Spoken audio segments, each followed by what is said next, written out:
One of my usual videos is, but I'm going to show it you anyway. A little one burner portable stove, camping stove, whatever you want to know it as, from a local camping outdoory type shop, and from memory about £15.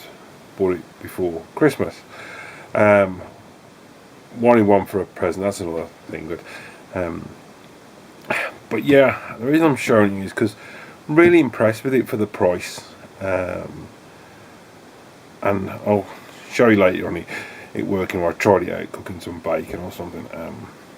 But yeah, so comes in this box, cardboard box, nothing too exciting, but that's who it's made by and what it's called.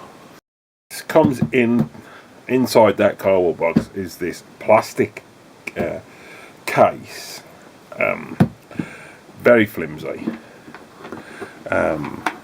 but will at least keep it clean. Not a lot of these catches, because when you open them they sort of do whatever they want to do, but again, you know, it was cheap and they work. And then in that box you get the stove manual and the bag that it's stored in, and then this is the stove itself, which you'll see, and that's it. There's not much to it. This just needs a wipe down after I cook that bacon. That's easily done before I put it away. But yeah, easy to use, nice big surface there that's relatively flat, tapers in slightly to try and keep your pot centralised, and it uses this style of gas that I've been getting out of Home Bargains for £4, which is relatively good. And I found that I put the cap back on, but you can keep a bottle stored in there without the fear of it leaking gas, and at least then you can just grab that plastic case and go. But anyway, just quickly, cap off, locate that, and then maybe awkward to see, but you'll just pull that bit of gas escaping there normally wouldn't happen, but it was just because that wasn't seated properly to fit in. And then fold that down and crank it on, and that is a great burn. Very powerful, great for heating water up, well, for cooking anything really if you're on the go and you only need to do it in one pot. It's easily cleaned. This one will get a quick wipe down before I put it away.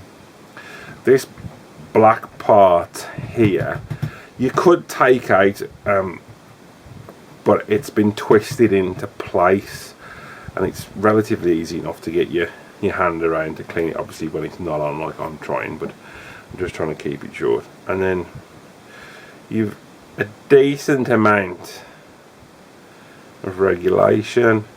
It is at the last end of the dial before you see it, and then that'd be quite a low simmer there, and then knock it off.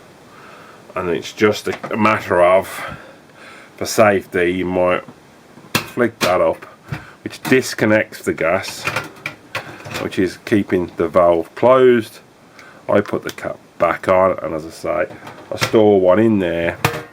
That's a fresh canister today that I've had to put in, and then in the plastic case that's ready to go. Great bit of kit, good to have.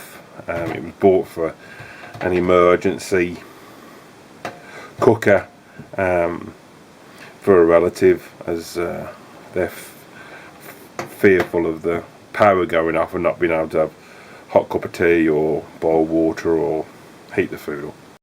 If you flip the stove over, you'll see two of these little tags that are part of that black top. I haven't tried it because I didn't want to weaken it, but I think if you were to straighten those two that are just bent slightly, if you straighten them up, that black lid, black stove top will come off.